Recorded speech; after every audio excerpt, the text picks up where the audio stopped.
Hello दोस्तों, welcome to my YouTube channel Aryam exam point. आज इस वीडियो में बात करेंगे साइंस यानी सीटेट दिसंबर एग्जाम 2024 में पूछे जाने वाले विज्ञान के महत्वपूर्ण प्रश्नों के बारे में डिस्कस करेंगे, जो कि परीक्षा के लिए बहुत इंपॉर्टेंट है, वो भी साइंस मैथ स्टूडेंट के लिए बहुत इंपॉर्टेंट है। तो पहला प्रश्न है, निम्न में से किस में नाइट्रिक अम्ल पाया जाता है?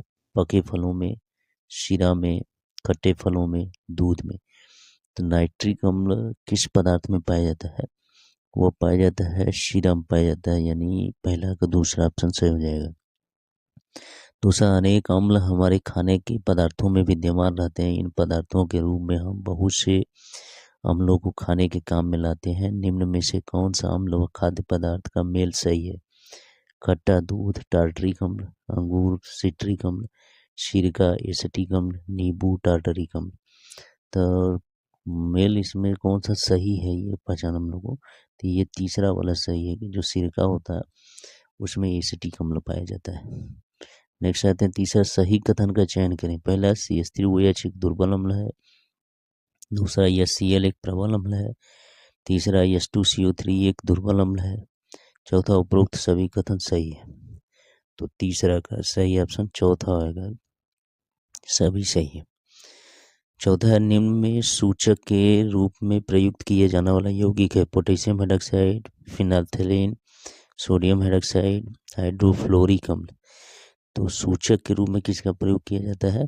वह फिनाल्थेलिन का प्रयोग किया जाता है, यानी पांचवा का दूसरा विकल्प सही हो जाएगा। चौथा का दूसरा विकल्प। पांचवा में जल योजित कॉपर सल्फेट का सही सूत्र है? CuSO4 × H2O, CuSO4 × 3H2O, CuSO4 × 5H2O, CuSO4 × 6H2O। तो सही इसका 5H2O वाला होगा, ये जल योजित कॉपर सल्फेट, यानी पांचवा का तीसरा ऑप्शन सही होगा।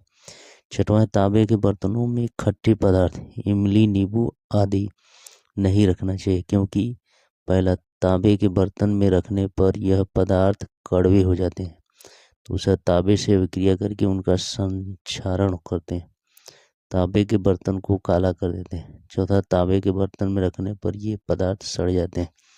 तो छठवां का सही विकल्प इसमें आएगा दूसरा, कि तांबे से अभिक्रिया करके उनका संक्षारण करते हैं।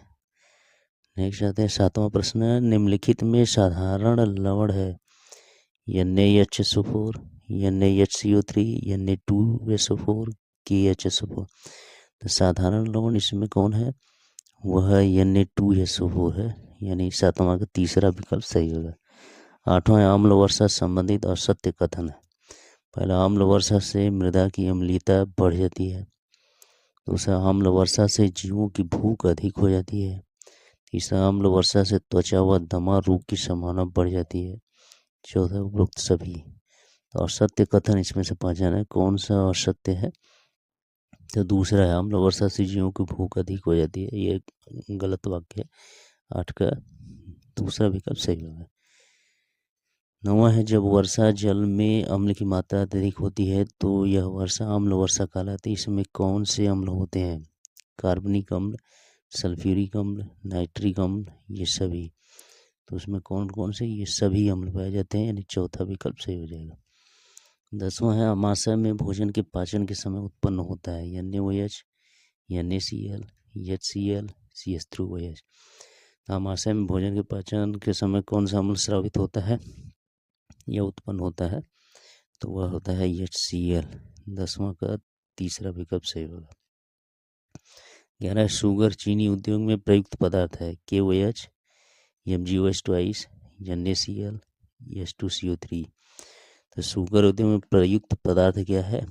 वह है MgOH2 है, यानी 11 के दूसरा विकल्प सही हो जाएगा।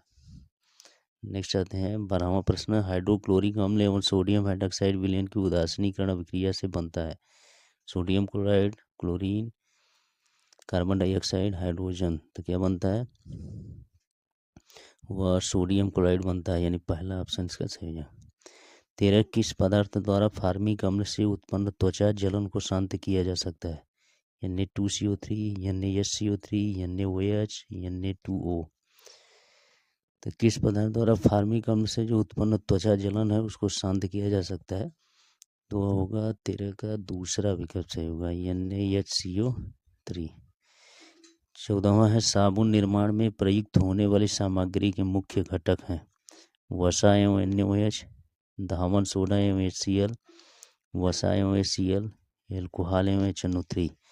तो 14 का विकल्प इसमें कौन सा होगा? पहला होगा वसा एवं NaOH। नेक्स्ट आते हैं 15वां प्रश्न, निम्न में से किस विलयन की पीएच को पीएच पत्र द्वारा प्रत्यक्ष रूप से ज्ञात नहीं किया जा सकता है? नींबू रस, तनु HCl, सोडियम बाइकार्बोनेट, अपमार्जक का विलयन। तो 15 का सही विकल्प में तीसरा सोडियम बाइकार्बोनेट। 16 साबुन के संदर्भ में असत्य कथन पहचाना। साबुन में ध्रुवीय और अध्रुवीय दोनों भाग होते हैं। साबुन उत्पादन में ग्लिसरॉल सह उत्पादक के रूप में प्राप्त होता है। तीसरा साबुन कठोर और मृदु जल में समान रूप से गंदगी दूर करता है। चौथा साबुन बनाने की प्रक्रिया साबुनीकरण कहलाती है। तो इसमें असत्य कथन पहचाना, कौन सा वाक्य गलत है? तो इसमें ये तीसरा कि साबुन कठोर और मृदु जल में समान रूप से गंदगी दूर करता है, ऐसा नहीं है, ये असत्य कथन हो जाएगा।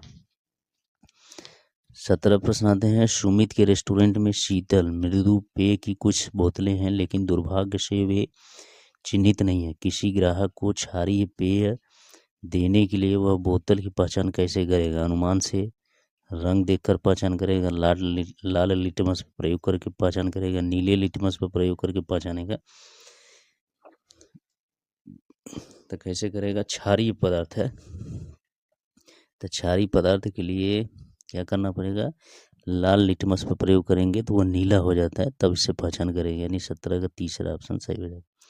नेक्स्ट आते हैं 18, मसालेदार या गर्म भोजन करने से अम्लीयता की शिकायत उत्पन्न हो जाती है। इसके निवारण के लिए किस क्षार का विलयन प्रयोग किया जाता है? Magnesium hydroxide, calcium hydroxide, potassium hydroxide, calcium chloride. तो किसका प्रयोग करते हैं? वो करते हैं मैग्नीशियम हाइड्रोक्साइड का प्रयोग करते हैं। यानी 18 का पहला ऑप्शन सही हो जाएगा। नेक्स्ट आते हैं 19, निम्न में ताप सुन्नम्य बहुलक है? Polythene, urea formaldehyde, melamine, bakelite. कौन सा है? वह है पॉलीथीन है, जो ताप सुन्नम्यक है, बहुलक है। 20वां है, अम्लीय मिट्टी के उपचार के लिए प्रयुक्त यौगिक है? HNO3, CaH2, CaCO3, इनमें से कोई नहीं। तो मिट्टी के अंदर अम्लीयता जब हो जाती है तो उसको कैसे निवारण किया जाता है? किस पदार्थ के द्वारा? वो कैल्शियम हाइड्रोक्साइड के द्वारा। यानी दूसरा विकल्प सही होगा, क्योंकि ये क्षारीय होता है। तो इस तरह से इस वीडियो में हम लोग 20 क्वेश्चन के बारे में डिस्कस किए, जो कि परीक्षा के लिए बहुत इंपॉर्टेंट है। यदि ये वीडियो अच्छा लगा तो मेरे चैनल को सब्सक्राइब करें, वीडियो को लाइक शेयर करना ना भूलें। Thank you.